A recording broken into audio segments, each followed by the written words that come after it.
It's about surrounding yourself with people who are successful at being their authentic selves that is also supporting you being your authentic self.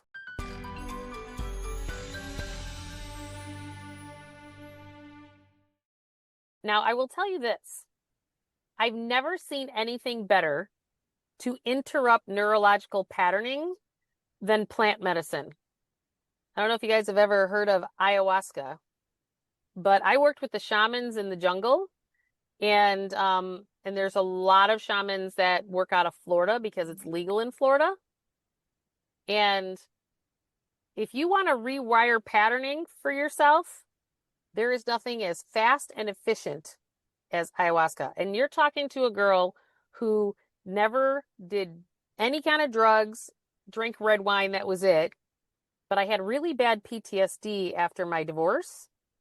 And my kids would scream and I'd like hit the floor, like I had gone to war or something like that, because my ex-husband annihilated me in the court system. And I couldn't believe this guy who I supported all these years then decided to sue the crap out of me for over $1 million.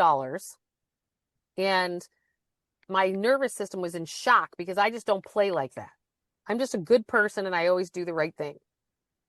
And so when I went to the jungle, one of my spiritual teachers said, I'm teaching here a place called Rhythmia in Costa Rica, and you're coming with me.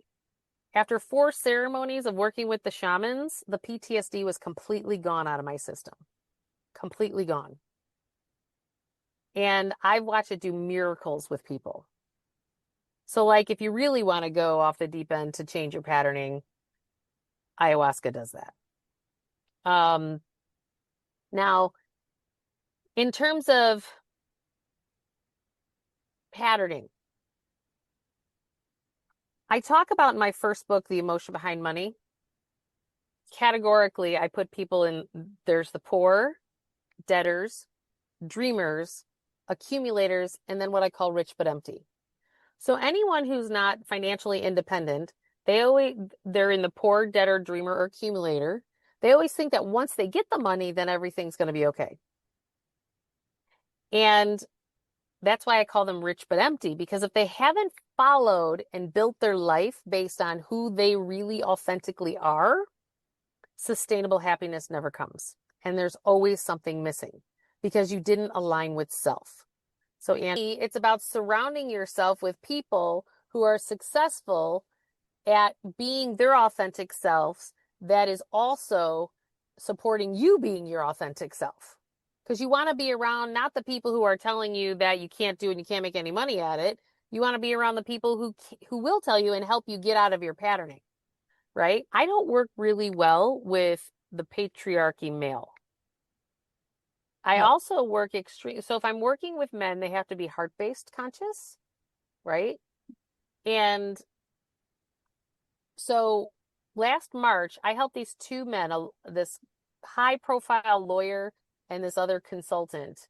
Both of them had, one guy had about 150,000 when I started with him 20 years ago, and the other one had about 800,000 when I started with him. They left me in March and April of this year because they weren't surrendering into the next layer of plugging into the world from their heart. They thought they could keep doing it the masculine way.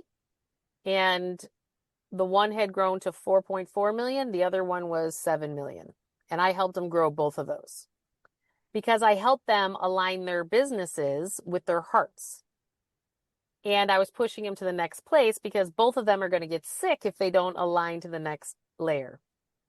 And my staff was like, what did we do? What did we screw up? What did we do? And I go, no. It's not about that. Nobody screwed anything up. I keep raising my vibration and impact I'm making in the world. So people who are not keeping pace with that are going to fall away if they can't keep pace with what they're doing. So I instantly set the intention going, I want to meet someone who has higher net worth than both of these combined, do the work that my gift is in getting them past their emotional stuff so they can plug into the world and be the bright light that they're meant to be. Because the world needs us all now to be those bright lights. Woman who was at one of my speaking gigs when The Emotion Behind Money came out, read my second book, read my third book, saw me speak a couple times, went to lunch with a friend of hers and said, "You need Julie's book and you probably should call her." Like, the universe orchestrated all this while I just set the intention is I want this person to have a higher net worth and they're ready for the work that I can do. She's worth $27 million. She never dealt with any of the money. That's her marital assets. Her husband didn't put her name on anything, but she gets half of it, and she knows nothing about money management. Nothing. I had to go down to the basics of what is a savings account. And she is so ready. She's like a sponge absorbing it as she's moving into her financial empowerment. And her divorce was happening, and mediation was this week. And I've been working. I could not have planned, I could not have done anything business-wise that they teach us in business to generate that kind of a client. All I did was set my intentions. I didn't plug into the fear that $11 million walked out the door. I set my intentions is that I want somebody of that level or greater, and I want them to be like X, Y, and Z. Right? And that's the same true for each one of you in all of your endeavors in the world. Like when I was writing my book, my mom was an English teacher. And she's like, huh, "You're writing a book." She just like laughed, kind of like Tessa, like your dad. She's like, because she remembers I was the hell child writing a 5-paragraph essay, right? Like I was her worst English student in the house. And I have 11 brothers and sisters. So she had a lot of them, right? But I realized then I had to not talk to my mom whatsoever as I was writing this book because she was going to plug into the parts of me that doubted that I could publish a book. Even though I have a master's degree from the University of Notre Dame now. I clearly figured out how to write, right? But mom's story was that 5-paragraph essay that she remembers being hell on wheels, right?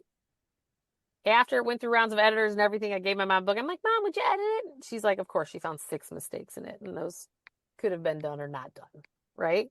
She's like, "Oh, this is kind of good." I'm like, "No shit." I'm like, not that she wasn't proud of me. It's just that I couldn't listen to her negativity in that process.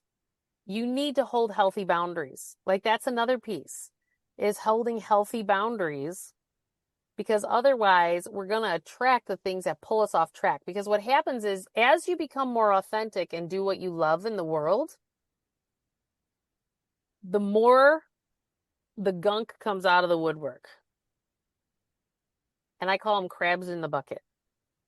Because if a crab goes in a bucket by itself, it can climb out no problem. But if 10 crabs are in a bucket and you try to climb out, those other crabs pull you right back down.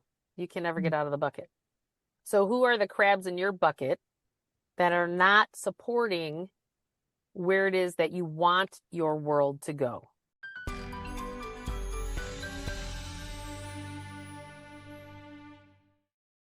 Do you want to experience free coaching based on my 25 plus years as being a financial planner and ask me any question that you want to ask me to help you get past that hurdle in your financial world? I run these free workshops every other month to start to open you up to start to help you get to this next place. The information for my free workshop, click the link below and register, and I'll see you on the next workshop.